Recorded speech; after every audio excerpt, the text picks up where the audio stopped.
Hello, my rubber hearts.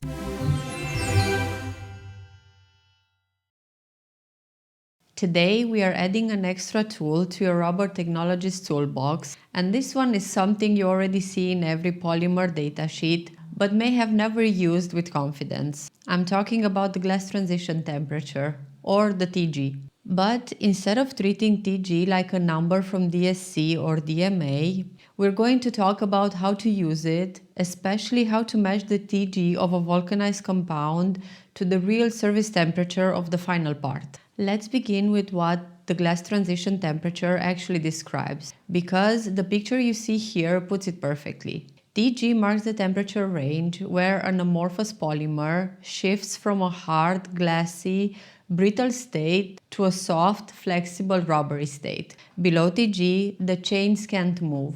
They're locked in place. The material feels stiff, glass-like, and uncooperative. Above TG, the chains have enough thermal energy to begin segmental motion, so the rubber behaves elastic and alive again. That transition is the heartbeat of rubber behavior. But here's something most people are never told. Raw rubber and vulcanized rubber do not have the same TG. Unvulcanized rubber has long, floppy polymer chains with maximum mobility. Once you crosslink it, the network restricts chain motion.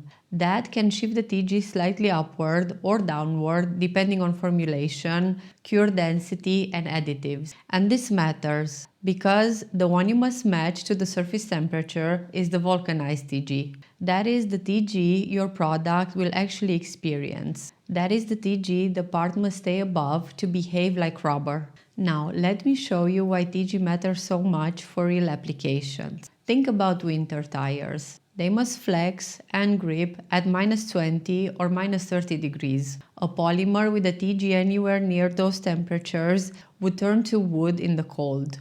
That is why winter threads use BR, a special low TG SBRs, and blends designed specifically to push the TG far below the coldest expected raw temperature. If the TG is too high, the thread stiffens, the rubber can deform around the asphalt, and traction collapses. Summer tires tell the opposite story. Their job is to stay stable and responsive on hot roads. So they use polymers with higher TG because being closer to a TG at summer temperatures improves grip, stiffness, and cornering. This is why winter tires feel mushy in August and summer tires feel like plastic blocks in January. It's TG doing exactly what TG does. Let's jump to cables and wire jackets used in cold climates. If a cable must remain flexible at minus 30, you choose a polymer like EPDM or certain polyether-based elastomers that have TG far below that. Pick CR or high acrylonitrile content NBR by mistake and the jacket stiffens, cracks, and fails because its TG sits way too high.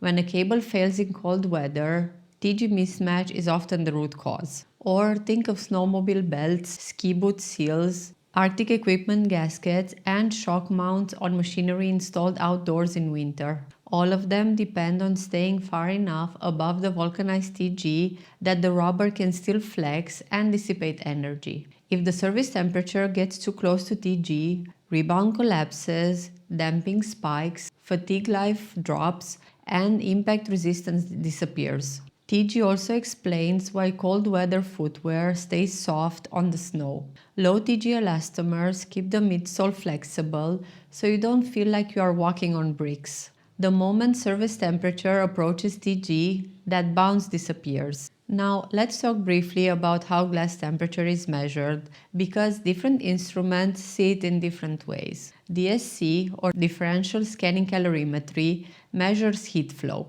It detects the subtle change in heat capacity as the polymer crosses the glass transition. It gives you a clear thermodynamic TG. DMA, or dynamic mechanical analysis, measures stiffness and damping over temperature. The DMA curve, the big rise in tangent delta and drop in storage modulus, reveal the mechanical TG. This one is especially useful for dynamic applications. TMA, or thermomechanical analysis, measures dimension change or softening under load. It gives a more practical TG, based on physical deformation. All three methods describe the same transition, but from different viewpoints: thermal, mechanical, and dimensional. And because vulcanization affects the network mobility, the glass transition you measure after cure is the glass transition that matters in service. It's the TG your rebound tester, flexometer, and low temperature brittleness test actually feel.